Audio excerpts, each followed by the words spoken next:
জন্মের পর থেকে আজ পর্যন্ত আমি সিলেট শহরে একটি পাড়াতেই আছি। জীবনে পার হয়েছে 18টি বসন্ত। 18 বছরের এই ছোট্ট জীবন অনেক কিছুর পরিবর্তন হতে দেখলেও আমার পাড়ার এক প্রান্তে থাকা একটা দোতলা বাড়ির কোনো পরিবর্তন হতে দেখেনি। ছোটবেলা থেকেই এই বাড়িটির প্রত্যেকটি জানালা খোলা দেখে আসছি। এই সুন্দর ছিমছাম অথচ ভয়ঙ্কর বাড়িতে কেউ থাকে না, এবং কেন থাকে না এটা ভেবে ছোটবেলায় বেশ অবাক হতাম। এই বাড়িটিকেই আজকে ঘটনার প্রোটাগনিস্ট বা অ্যান্টাগনিস্ট বলতে পারেন। আজকের ঘটনাটি কোনো নির্দিষ্ট ব্যক্তির কাছ থেকে শোনা নয়, আমার পাড়ার বেশ কয়েকজন সিনিয়র সিটিজেনের মুখ থেকে শুনেছি এই বাড়ি সম্পর্কে। এই ঘটনা অনেকের মুখ থেকে শুনেছি। এভাবে বাড়িটিকে ঘিরে ঘটা বেশ কিছু ঘটনা জোগাড় করে তা সংকলিত করে পাঠালাম। নিজের মতো করেই লিখলাম। ঘটনার পুরোটাই ঘটেছে আমার জন্মের আগে। শব্দ চয়ন ও বানানে কোনো ভুল থাকলে মার্জনা করবেন। যাই হোক, গৌরচন্দ্রিকা দীর্ঘায়িত না করে ঘটনায় যাওয়া যাক। 1999 সাল। আমাদের পাড়ায় এক মধ্যবয়স্ক দম্পতি পাড়ার এক কোনায় থাকা পরিত্যক্ত 6 শতক জমি কিনে সেখানে বাড়ি করে বসবাস শুরু করেন। তাদের ছিল একটি মেয়ে। নতুন বাড়িতে ওঠার পর 4-5 মাসের মধ্যেই তারা তাদের মেয়ের বিয়ের আয়োজন শুরু করেন। মেয়েটির বিয়ে হয়ে যায়, কিন্তু বিয়ের পর সেই মেয়েটি সুখে ছিল না। শ্বশুর শাশুড়ি ভালো মনের মানুষ হলেও স্বামী ছিল ভীষণ লোভী। সে বারবার টাকার জন্য মেয়েটিকে বাপের বাড়িতে পাঠাতো। পর্যাপ্ত টাকা পয়সা না নিয়ে আসলে মেয়েটিকে শারীরিক ও মানসিকভাবে নির্যাতন করত। এক সময় অত্যাচার আর সহ্য করতে না পেরে মেয়েটি তার সমস্ত জিনিসপত্র নিয়ে বাধ্য হয়ে সেখান থেকে তার বাপের বাড়িতে চলে আসে। তার স্বামীও খবর পেয়ে সেখান থেকে গোপনে ওৎ পেতে থাকে এবং গভীর রাতে তার শ্বশুর শাশুড়ি ও স্ত্রীকে খুন করে। তারপর সে সমস্ত টাকা পয়সা ও সোনাদানা নিয়ে পালিয়ে যায়। কিছুদিন পর আশেপাশের বাড়ির লোকজন ওই বাড়ি থেকে খুব বাজে গন্ধ পাওয়ায় ওই বাড়ির ভেতরে প্রবেশ করে। বাবা মা ও মেয়ের গলিত লাশ আবিষ্কার করে। এরপর পুলিশে খবর দেওয়া হয়। পুলিশ এসে তাদের লাশ নিয়ে যায় এবং বাড়িটি যেভাবে ছিল সেভাবেই রেখে শুধু গেটে তালা দিয়ে বাড়িটা সিলগালা করে চলে যায়। ঘটনা 1। প্রায় 6 মাস পর ওই বাড়িটি ঠিক পাশের টিন শেড বাড়িটি বিক্রি করে দেওয়া হয়। এবারে এক দম্পতি বাড়িটি কিনে নেন এবং ওই টিন শেড বাসা ভেঙে 3 তলা দালান নির্মাণ করেন। তখন তারা ওই পাড়াতেই একটা ভাড়া বাড়িতে থাকতো। অনেক শ্রমিক লাগিয়ে বেশ তাড়াতাড়ি এই বাড়িটি বানানো হয়ে যায়। বাড়ি পুরোপুরি রেডি, শুধু রং বাকি। বাড়ি রং করতে মাত্র 2 জন রং মিস্ত্রি আসায় রং করতে তুলনামূলক বেশি দিন লাগছিল। একদিন কাজ শেষ করতে করতে একটু রাত হওয়ায় ওই দম্পতি সেই রাতে তাদের জন্য ওই বাড়ির বারান্দায় ঘুমানোর ব্যবস্থা করে দেয়। মাঝরাতে ঘুমোতে যাবার আগে কোনো এক রং শ্রমিক সিগারেট খাবার ইচ্ছে হলো। সে সিগারেট ও ম্যাচ হাতে ছাদে উঠে যায়। ছাদে গিয়ে সে সিগারেট জ্বালিয়ে ম্যাচটা না নিভিয়েই ওই পুরনো ভবনে ছুড়ে দেয়। পরদিন সকালে ঘুম থেকে ওঠে সেই শ্রমিক এবং দেখে সে বারান্দায় একা, পাশের জন নেই। সে খুঁজতে শুরু করলো। খুঁজতে খুঁজতে সে ছাদে চলে যায়। গিয়ে আবিষ্কার করলো তার সাথে শ্রমিকটি প্রান্তে চৈতন্যহীন হয়ে পড়ে আছে। ঘটনা 2। পরবর্তীতে ওই নতুন বাড়িতে সেই দম্পতি বসবাস শুরু করে। তাদের 2 ছেলে। বড় ছেলে ঢাকা বিশ্ববিদ্যালয়ে পড়তো আর ছোট ছেলে ছিল উচ্চ মাধ্যমিকের ছাত্র। ছোট ছেলেটি বিড়াল খুব ভালোবাসতো এবং বাড়িতে 3-4টি পোষা বেড়াল ছিল। একদিন ওই বেড়ালগুলো সন্ধ্যার সময় ছাদে উঠে ছাদের কোনায় থাকা টবে গিয়ে একটা ছোট গাছে চড়ে লাফঝাপ করছিল। বেশি নড়াচড়ার কারণে এক পর্যায়ে টব সহ ওই বাড়ির বিড়ালটি পিছলে ছাদ থেকে ফসকে পড়ে যায়। ওই সিলগালা করা বাড়ির আঙিনায় তারা গিয়ে পড়ে। সাথে সাথে ওই বিড়ালগুলো প্রচন্ড জোরে চিৎকার করে ওঠে। সে কেবল এক মুহূর্তের জন্য। 1 মুহূর্ত পরে সব থেমে যায়। চিৎকার শুনে বাড়ির লোকজন বিড়ালগুলোকে খুঁজতে শুরু করে, কোথাও পায় না। পরের দিন সকালে দেখা গেল পরিত্যক্ত বাড়ির গেট থেকে ঠিক 1 হাত সামনে খুব যত্ন করে সারি করে গুছিয়ে 3টি বিড়ালের লাশ। প্রত্যেকটা বিড়ালকে ঘাড় মোটকে মারা হয়েছে। যেটা আরো আশ্চর্যের বিষয় সেটা হলো বিড়ালগুলোর শরীরে 1 ফোঁটা রক্তও নেই। শুকনো ঠনঠনে জায়গায় বিড়ালের মৃত শরীরগুলো এমনভাবে সাজিয়ে রাখা হয়েছে যে দূর থেকে দেখলে মনে হয় 3টি বিড়াল খুব আরাম করে ঘুমোচ্ছে। অবাক করা ব্যাপার হলো বাড়িটি কিন্তু সিলগালা করাই রয়েছে। বিড়ালগুলো ওই বাড়িতে আটকে পড়ে ওদের কেন মেরে এখানে রেখেছে সেটা কেউ বুঝতে পারছিল না। ঘটনা 3। ঘটনা 1 বর্ণিত পরিত্যক্ত বাড়ির পাশে থাকা সেই 3তলা বিল্ডিং। এই বিল্ডিং এ একটি বাসায় নতুন ভাড়াটিয়া ওঠে। সেই পরিবারে ছিলেন স্বামী স্ত্রী, তাদের কলেজ পড়ুয়া ছেলে ও মেয়ে এবং 80 বছরের এক দাদু।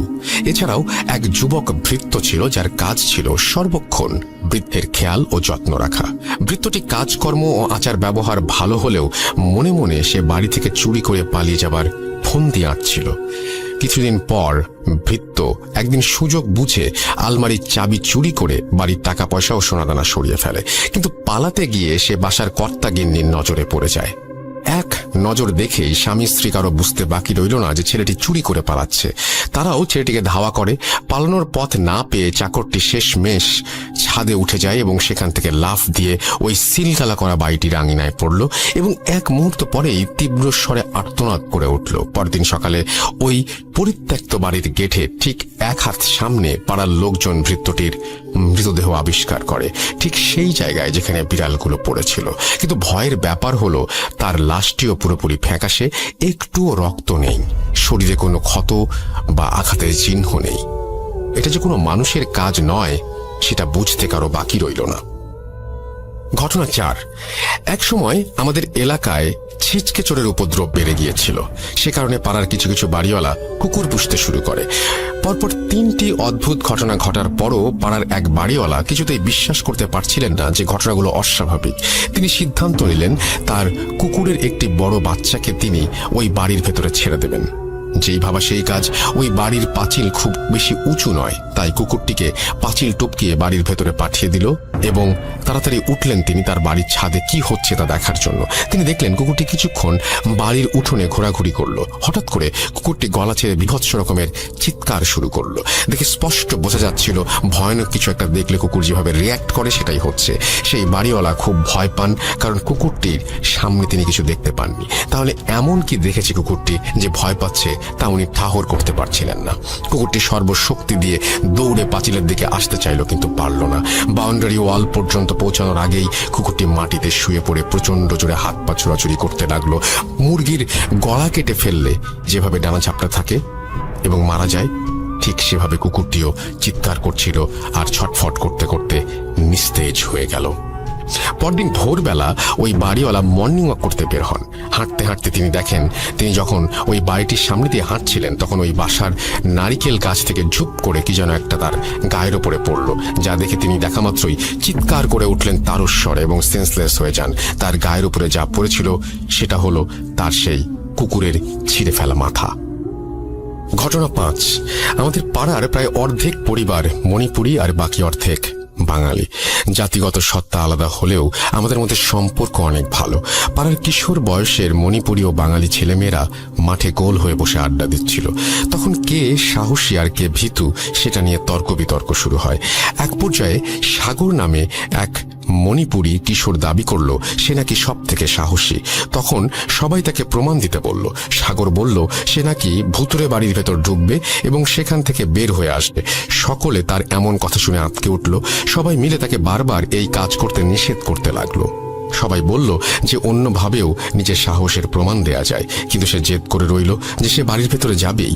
সবাই মিলে স্বীকার করে নিল সে সব থেকে সাহসী, কিন্তু সাগর গোঁ ধরে রইল ওই বাড়িতে সে যাবেই। কেউ কিছু বুঝে ওঠার আগেই সে উঠে দাঁড়িয়ে চিতাবাঘের মতো দৌড় দিল ওই বাড়িটির দিকে। এক মুহূর্ত লাগলো সবার বুঝতে ও কি করছে। বোঝা মাত্রই সকলে মিলে চিৎকার করতে করতে ওর পেছনে দৌড়ানো শুরু করলো। ততক্ষণে ও বাড়ির পাঁচিল পেরিয়ে ভেতরে চলে গেছে। সকলের সম্মিলিত কোলাহল শুনে পাড়ার বিভিন্ন বাড়িঘর থেকে মানুষজন বের হয়ে আসতে লাগলো। সকলে ওই ভুতুরে বাড়ি পর্যন্ত আসার আগেই সে লাফ দিয়ে ভেতরে ঢুকে পড়ল। প্রায় সাথে সাথেই আর্তনাদ করে সাগর হাঁচড়ে পাঁচড়ে আবার দেয়াল বেয়ে ওই বাড়ির ভেতর থেকে রাস্তায় আসার চেষ্টা করতে থাকে, কিন্তু বোঝা যাচ্ছিল দেয়ালের ওপাশ থেকে কোনো একটা কিছু তাকে আটকে ধরে রেখেছে। গলা ফাটিয়ে সে চিৎকার করে কাঁদতে লাগলো। এমন অবস্থায় সাগরকে দেখার পরপরই পাড়ার কয়েকজন মিলে সাগরের হাত ধরে টানাটানি করতে শুরু করলো। বেশ অনেকক্ষণ দুপাশ থেকে টানাটানির পর সাগরকে সবাই মিলে শেষমেশ বাড়ি থেকে বের করে নিতে সক্ষম হলো। সেদিন থেকেই সাগর মানসিক ভারসাম্যতা হারিয়ে ফেলে। আজও সাগর তা মানসিক ভারসাম্যহীন হয়েই পড়ে আছে। ঘটনা 6। 1 বছরের মধ্যে পরপর এভাবে বাড়িটিকে ঘিরে বিচ্ছিন্ন ঘটনা ঘটার ফলে পাড়ার সবাই নড়ে চড়ে বসেন এবং একটি সমাধানের আসার পরিকল্পনা করেন।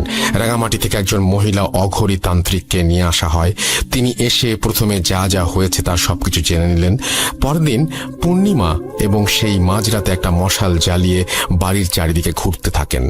অনেকবার ঘোরার পর তিনি সবাইকে ঘুমিয়ে পড়তে বলেন এবং পরদিন সকাল 8টায় পাড়ার বড় মাঠে সবাইকে ব্যাপারটি জানাবেন বলে জানান। পরদিন 8টা, সকলে অধীর আগ্রহ নিয়ে অপেক্ষা করছে কি হয় সেই রহস্য জানার জন্য। তান্ত্রিক এলেন।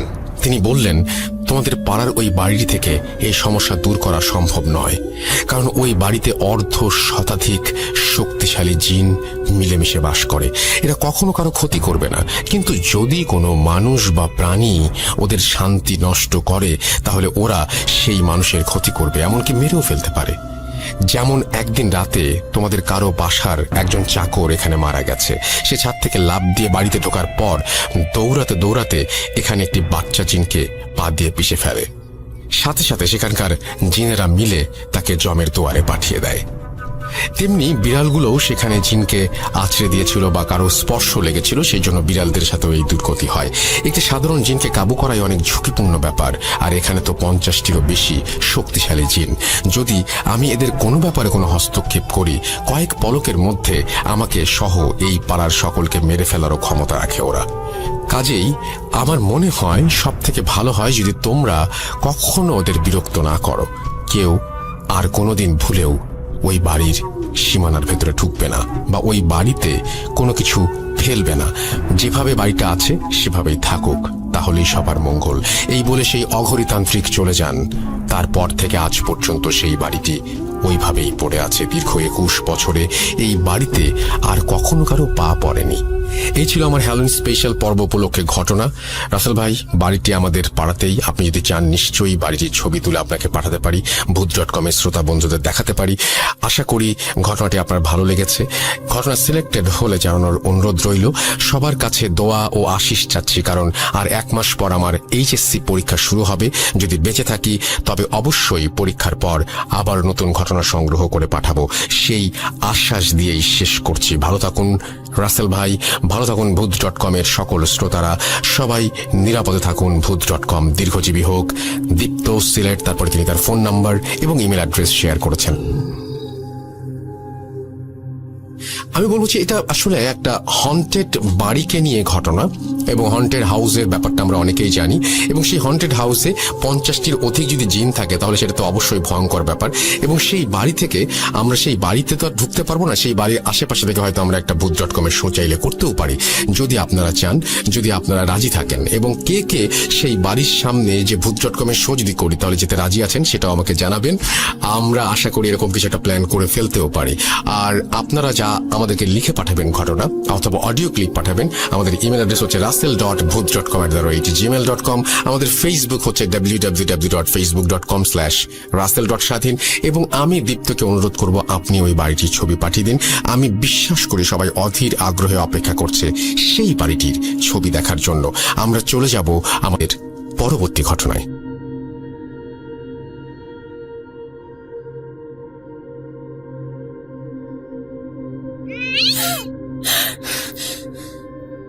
আজ আবার শুনতে পাচ্ছেন শব্দটা? ভয়ের আরেক নাম ভূত.com with Russell.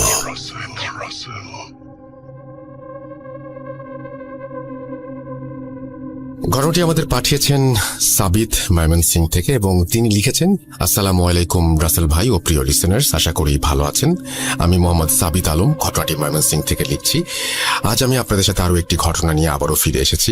এই ঘটনাটি আমি যখন ঘটনাটি শুনছিলাম তখন নদীর ওই পাড় থেকে প্রচুর পরিমাণে শিয়ালের ডাক ভেসে আসছিল, আর চারপাশে ঝিঝি পোকা আর ব্যাঙের ডাক যেন পরিবেশটাকে একেবারে ঘটনা শোনার জন্য তৈরি করে রেখেছিল। আপনারাও ইমাজিন করুন আর ঘটনাটি শুনুন। চলে যাই রেজন ভাইয়ের ঘটনায়। ঘটনাটি উনি যেভাবে আমাকে বলেছেন আমি ঠিক সেভাবে লিখে উপস্থাপন করার চেষ্টা করছি। ভুল ত্রুটির জন্য ক্ষমা চেয়ে নিলাম। ঘটনাটিতে কয়েকটি চরিত্র আছে, তাই সবাইকে মনোযোগ দিয়ে শোনার অনুরোধ করছি। বলছেন রেজওয়ান ভাই।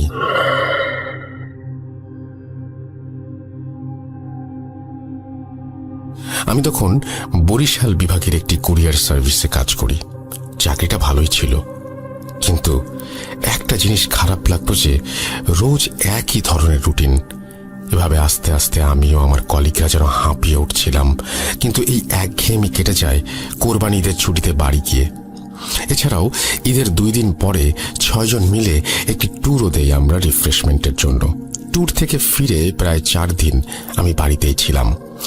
1 বছর 9 মাসের মতো হবে আমার বিয়ে হয়েছে, কিন্তু ওয়াইফের সাথে বেশি সময় স্পেন্ড করতে পারিনি দূরে চাকরি করার জন্য। যথারীতি ঈদের ছুটি শেষ হয়ে যায় আর আমিও আমার কলিগ সবাই আমাদের চাকরির স্থানে আবারও যোগদান করি। বলে রাখা ভালো যে আমি বরিশালে একটি মেসে থেকে চাকরি করতাম। মেসের একটি রুম আমি একাই নিয়েছিলাম আমার প্রাইভেসির জন্য। মেসের আর বাকিরা অবশ্য আমার কলিগের মাঝেই 2-3 জন ছিল। ওনারাও সিঙ্গেল রুম করেই থাকতেন, যেহেতু সবাই চাকরিজীবী। বাড়ি থেকে মেসে ফেরার পর কয়েকদিন কেটে যায়। এরপর একদিন মেসে আমার বাজারের ডেট পড়ে। আমার রুটিন মতো আমি বাজারের দিকে রওনা হলাম। বাজারে গিয়ে মাছ কিনতে গিয়ে এক বৃদ্ধ চাচার কাছে আমি দেখলাম মোটামুটি বড় সাইজের ইলিশ মাছ দেখে মনে মনে ভাবলাম, এহে, কতদিন খাই না, দেখি যদি একটা নিতে পারি।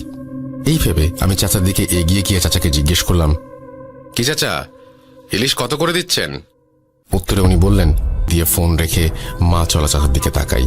কিন্তু আমি সেখানে মাছের ঝুড়ি আর মাছওয়ালা চাচাকে দেখতে পাই না, বরং তার পাশে দেখতে পাই কয়েকজন যুবক মাছ বিক্রেতাকে, যে ইলিশ মাছ মাপছিল দাড়ি পাল্লায়। আমি ওনাকে দেখে ভাবলাম যে চাচা হয়তো বাথরুমে বা অন্য কোথাও গেছে, তাই এই যুবক মাছ বিক্রেতাকে মনে হয় মাছ মাপতে দিয়ে গেছেন। আমার ভাবনা শেষ হতেই মাছ বিক্রেতা আমার ব্যাগে মাছ ঢেলে টাকা চাইলেন। আমি 5 কেজি 90 টাকা করে ধরে 450 টাকা দিলাম। কিন্তু এই 450 টাকা দেখে সে আমাকে বলল, 8 টাকা কই স্যার? আমি বিরক্ত হয়ে বললাম, কি বলছেন, চাচা তো 90 টাকা কেজি করে বলছিলেন, সেই অনুযায়ী 450 টাকাই হয়। আমার কথা শুনে মাছ বিক্রেতা আমাকে বদ্ধ উন্মাদ ভেবে বলতে লাগলো, স্যার কি স্বপ্ন দেখতেছিলেন? 500 টাকা কইরা তো 2500 টাকা হয়, আর আপনি আমারে 450 টাকা দিতেছেন। এইটা তো 1 কেজিরও দাম না। আমি ওনাকে এবার ধমক দিয়ে বলি, আরে থামেন তো, চাচা কোথায়? যার সাথে দাম দর করেছিলাম ওনাকে ডাকেন। মাছ বিক্রেতা তখন অন্য মাছ বিক্রেতাদের দিকে তাকাচ্ছিলেন আর আমাকে এসে হঠাৎ বলল, স্যার, এখানে কোনো বুড়া চাচা নাই, আমরাই রোজ এখানে মাছ বেচি। আপনি এইখানে আয়সা আমার ঝুড়ির পাশে দাঁড়ায়া নিজে নিজেই কি সব বলতেছিলেন, আর হঠাৎ কইরাই 5 কেজি মাছ মাপতে বলে ফোন হাতে সামনে আগায় গেছিলেন। ওনার কথা শুনে আমি নিজের কান আর চোখে বিলিভ করতে পারছিলাম না, কিন্তু অগত্যা আমাকে 2500 টাকা দিয়েই 5 কেজি ইলিশ আনতে হলো। সেদিন আমি আর অফিস করিনি। সারাদিন এই মাছের ঘটনাটা ভাবছিলাম আর প্রচন্ড মাথা ব্যথায় ভুগছিলাম। সন্ধ্যার পরে সবাই ফিরে এসে দেখে আমি 5 কেজি ইলিশ নিয়ে ফিরে এসেছি, আর এটা দেখে ওরা আমাকে বকাবকি করে কিছুটা। আমি মন খারাপ করে একটু জলদি সেদিন শুয়ে পড়ি আর ঘুমিয়ে পড়ি। মাঝরাতে হঠাৎ আমার দরজায় কেউ নক করলো। কয়েকবার নকের আওয়াজ শুনে আমার ঘুম ভাঙলে আমি প্রচন্ড মাছের গন্ধ অনুভব করতে থাকি আর দরজার দিকে তাকিয়ে জিজ্ঞেস করি, কে কে বাইরে? এত রাতে কি চাই? তখন দরজার বাইরে থেকে আমি যে শুনতে পাই, সেটি শুনে আমার গায়ের লোম দাঁড়িয়ে যায়। আমি শুনতে পাই সেই বৃদ্ধ চাচার কণ্ঠে কেউ আমাকে বলছে, স্যার, ও স্যার, মাছ নেবেন না? ইলিশ মাছ 5 কেজি মাইপা রাখছি আপনার জন্য, নেন নেন নেন। কি হলো স্যার, নিবেন না? নিয়ে যান, মাছ নিয়ে যান। এই কথা শুনে আমি ভয়ে চিৎকার দিয়ে উঠলে আমার রুমে আবার নক হয়। আমি আমার কলিগদের গলার আওয়াজ শুনি। দরজা খুলতে যেতে যেতে আমি ভাবি যে আমি হয়তো ভুল শুনছিলাম বা যা ভাবছিলাম সেটা ভুল ভাবছিলাম। এরপর দরজা খুলতেই ওনারা ভেতরে এসে আমাকে বলে, কি ব্যাপার রেজন ভাই?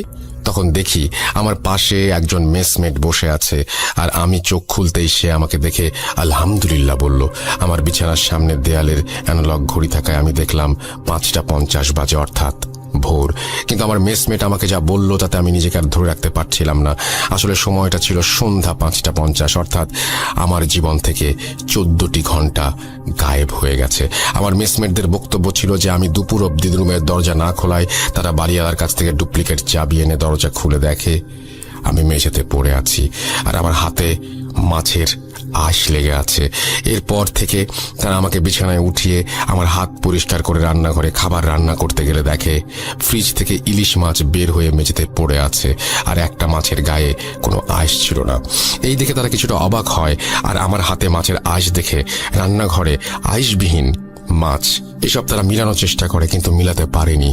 এর মাঝে আমি কিছুটা মানসিকভাবে স্ট্রেসড হয়ে যেতে শুরু করি, কারণ হঠাৎ এই জিনিসগুলো আমার কাছে খুব আনইউজুয়াল লাগছিল।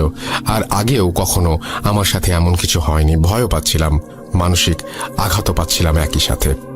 এরপর সন্ধেবেলা আমার মোবাইল একটা ফোন আসে। ফোনটি ছিল আমার আম্মুর। ফোন ধরতেই আম্মু বলেন যে আমি খুব জলদি যেন বাড়ি ফিরে আসি। আমি কারণ জিজ্ঞেস করলে আমার আম্মু আমাকে কিছুই বলে না, ফোন কেটে দেয়।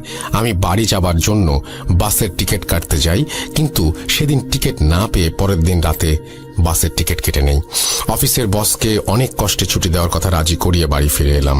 বাড়ি ফিরে এসে যে সকল দৃশ্য দেখি তা কল্পনার বাইরে।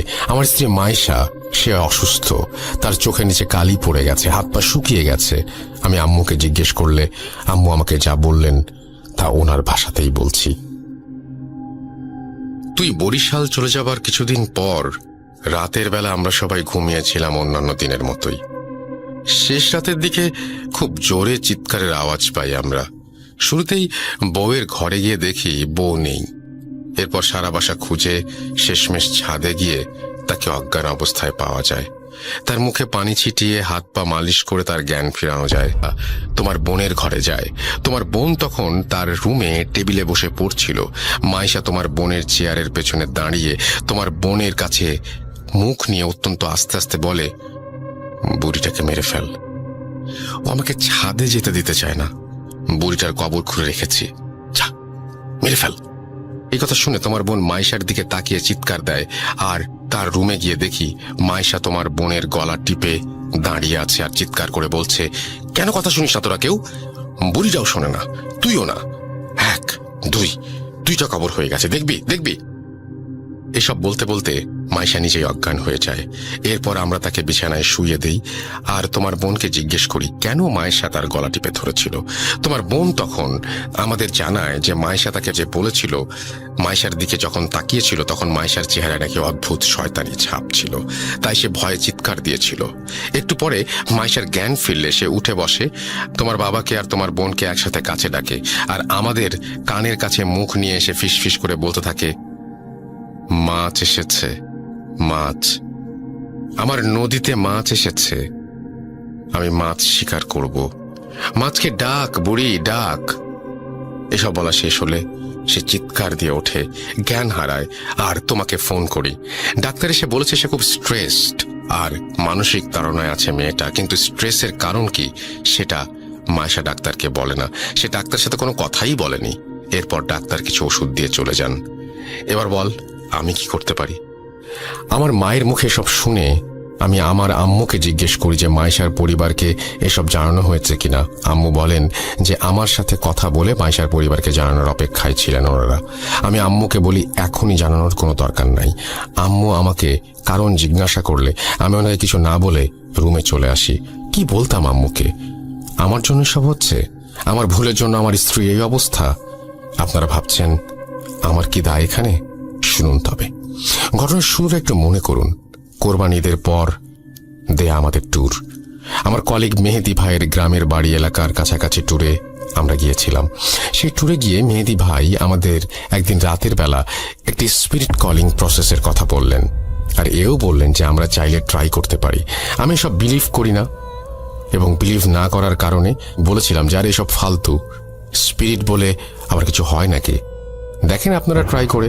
সবাই রাজি হলে মেহেদি ভাই একটি পুরনো বই বের করে মেঝেতে একটি তারকা এঁকে তার চারপাশে 4 জনকে বসিয়ে দেন। একে অপরের হাত ধরেছিল তারা। আমরা 6 জন ছিলাম। আমার এক কলিগ খুব ভয় পাওয়ায় সে এক্সপেরিমেন্টে অংশ নেয়নি। এরপর মেহেদি ভাই মাটিতে বাটির শুকনো পাতা আর কি সব দিয়ে আগুন জেলে ধোঁয়া তৈরি করে স্পিরিট কল করলেন। 10 মিনিট, 15 মিনিট, 1 ঘন্টা পার হলেও কিছু হয় না। আর জিনিসটাকে ফেক ভেবে আমি আমার 2 হাত ছেড়ে উঠে পড়তেই মেহেদি ভাই আমাকে ধমক দিয়ে বলেন, রেজওয়ান, তুমি নিয়ম ভাঙবে না, নিয়ম ভাঙলে ক্ষতি হবে, বসে যা, আয়। ওনার এই কথা শুনে আমি তাচ্ছিল্যের হাসি দিয়ে রুম থেকে বেরিয়ে যাই এবং বারান্দায় বসে সিগারেট খেতে লাগলাম। এরপর আমাদের মাঝে কথাবার্তা তেমন হয়নি, আর আমরাও এই বিষয়টা ভুলেই গিয়েছিলাম। কিন্তু এবার আমার মাথায় আসলো এই ট্যুরের কিছুদিন আগে আমার সাথে মাছ নিয়ে এই ঘটনার কথা, আর আমার ওয়াইফের সাথে সেম মাছ নিয়ে ঘটনা। তাহলে অবশ্যই সেই এক্সপেরিমেন্টের কারণে কোনো খারাপ কিছু আমার পিছু নিয়েছে, যা আমার ওয়াইফের ক্ষতি করতে চাচ্ছে। আমি আমার মা বাবাকে এসব কি করে বলতাম, আপনারাই বলুন। এর পরের দিন আমি এলাকার মসজিদের ইমাম সাহেবের কাছে গিয়ে সব ঘটনা খুলে বলি। উনি আমাকে বকাচকা করেন আর বলেন যে এসব হারাম কাজ করে বিপদ ডেকে আনলে উনি সাহায্য করবেন না। এরপর উনি আমাকে আরেকজন হুজুরের একটি ঠিকানা দিয়ে সেখানে যেতে বলেন। আমি সেদিনই সেই হুজুরের কাছে যাই আর দেখা করে সব জানাই। উনি সন্ধ্যায় আমাকে নিয়ে আসন করবেন বলে জানান। মাগরিবের আজান হলো। আমি আর হুজুর একসাথে নামাজ পড়ে ওনার ঘরে গিয়ে আসনে বসলাম। হুজুর আমার 2 হাত ধরে দোয়া পড়ছিলেন আর ফু দিচ্ছিলেন। এক পর্যায়ে হঠাৎ আমার হাত ছেড়ে দিয়ে উনি বললেন, রেজওয়ান ভাই, আপনি যা ভাবছেন সেটা একেবারে 100% ভুল। সেদিন ওই এক্সপেরিমেন্টে কোনো জিন হাজির হয়নি, আর আপনার সাথে যা হয়েছে তা কিছুই ওই এক্সপেরিমেন্টের ফল না। হুজুরের মুখে সব শুনে আমি ওনাকে জিজ্ঞেস করি, তাহলে আসল সমস্যা কি? আমার কথা শুনে হুজুর বলেন, আমার বাসায় না গেলে উনি বুঝতে পারবেন না, আর আমার বাসায় যাবার আগে কিছু প্রস্তুতি আছে ওনার, যা ওনার করতে 3-4 দিন সময় চাই। এরপর ওনাকে সময় দিয়ে ওনার ফোন নাম্বার নিয়ে বাড়ি ফিরে আসি, আর আম্মু আব্বুকে বলি মাইশার ফ্যামিলির সাথে যোগাযোগ করতে। আমার আম্মু আব্বু মাইশার পরিবারের সাথে যোগাযোগ করতে সেখান থেকে উঠে আসে আরও এক চাঞ্চল্যকর তথ্য। কি সেই তথ্য? শুনুন মাইশার মায়ের ভাষায়। আপনাদের কাছে ক্ষমা চাচ্ছি, আমি আর মাইশার বাবা। আমাদের মেয়ের বয়স যখন 10 বছর ছিল তখন তার একটি মানসিক রোগ দেখা দেয়। সে নিজে নিজে কথা বলতো, লেখাপড়া করতো না, আমাদের সবাইকে মারবে বলে চড়াও হয়ে যেত। অনেক হুজুর কবিরাজ তদবির করেছি আমার মেয়ের, কিন্তু সে ভালো হচ্ছিল না। অবশেষে একজন মনোরোগ বিশেষজ্ঞকে দেখানো হলে সে বলে এই রোগটা খুবই রেয়ার কেস, লাখ মানুষের মাঝে একজনের হয়। নিজেকে ভুলে গিয়ে অন্যের মতো আচরণ করা, ভায়োলেন্স, আর এরপর সব ভুলে যাওয়া। এই রোগের চিকিৎসা মেডিটেশন আর নিয়মের মাঝে চললে ঠিক হয়ে যাবে বলে ডাক্তার আমাদের বলেন। 3-4 মাস আমার মেয়ের চিকিৎসা হয়, আস্তে আস্তে সে ভালো হয়। ডাক্তার আমাদের বললেন আমার মেয়ে খুব একা ফিল করে সবার মাঝে থেকেও। ওকে এই একাকিত্বের ফিলিংসটা আর যেন ছুঁতে না পারে। এমনিতে আর কোনো সমস্যা হবে না বলেন ডাক্তার। দেখতে দেখতে আমার মেয়েকে ডাক্তার সুস্থ করে তোলেন। কিন্তু দেখেন এবার কি হলো, জামাই বরিশাল চলে যাবার পর আমার মেয়েটা আবার একা হয়ে গিয়েছিল, আর সেই জন্যই এই সমস্যা ফিরে এসেছে। এসব বলতে বলতে আমার শাশুড়ি কান্নায় ভেঙে পড়েন। ওনাকে প্রত্যুত্তরে আমাকে বলে, ফিরিয়ে দিলেন স্যার আমার জীবিত মাছ, আপনার পথ ছায়া মরছে, এইবার আপনি কবর দেখেন। এই কথা বলে সে করুণ সুরে কাঁদতে লাগলো। ওনার এই কথা শেষ হতেই আমার হুঁশ ফিরে মোবাইলের রিংটোনে। বিছানা থেকে উঠে আমি দেখি যে ঘেমে একাকার হয়ে গেছি। আমি আল্লাহর কাছে শুকরিয়া আদায় করি যে এতক্ষণ যা হচ্ছিল তা বোধহয় স্বপ্ন ছিল। এই ভাবতে ভাবতে আমি মোবাইল হাতে নিয়ে দেখি আব্বুর ফোন তোতে আব্বু কান্না স্বরে আমাকে বলে, বাবা রেজওয়ান, যত তাড়াতাড়ি পারো চলে আসো, তোমার বাচ্চা আর নাই। এই কথা শুনে আমার হাত থেকে ফোন পড়ে যায়, আমার পায়ের নিচে মাটি সরে যায়। আমি এই মাত্র স্বপ্নে দেখলাম আমাকে কবর দেখানো হবে, আর আমার বাচ্চা এই দুনিয়াতে নেই। কিভাবে কি হলো জানার জন্য আমি বাড়ির উদ্দেশ্যে রওনা দিলাম। বাসে করে যাচ্ছিলাম, কিন্তু আমার কানের চারপাশে আওয়াজ আসছিল, স্যার মাছ, আমার মাছ নেন স্যার, আমার মাছ নাই, আজকে আপনার মাছ শিকার করলাম, মাছ মাছ মাছ মাছ।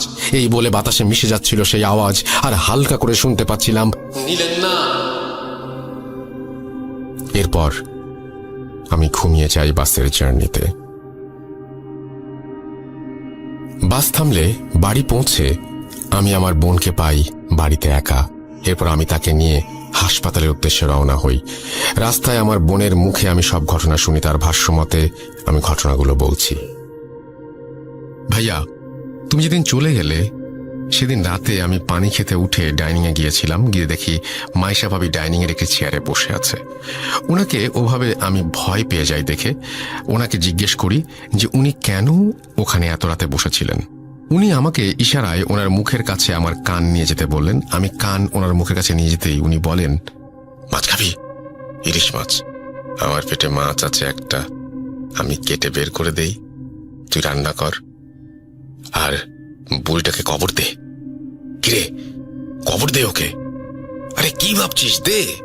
এই বলে উনি মেঝেতে বসে পড়েন আর মাটিতে আঁচড়ে আঁচড়ে বলতে লাগলেন, আমার রুমে ঘুমাচ্ছিলাম, হঠাৎ আমার রুমে কুকুরের ডাক শুনে আমি লাফ দিয়ে বিছানা থেকে উঠে যাই আর আমার রুমে কুকুরের ডাক কোথা থেকে এলো দেখতে থাকি। এর মাঝে হঠাৎ পচা মাছের গন্ধ দিয়ে আমার রুম ভরে যায়।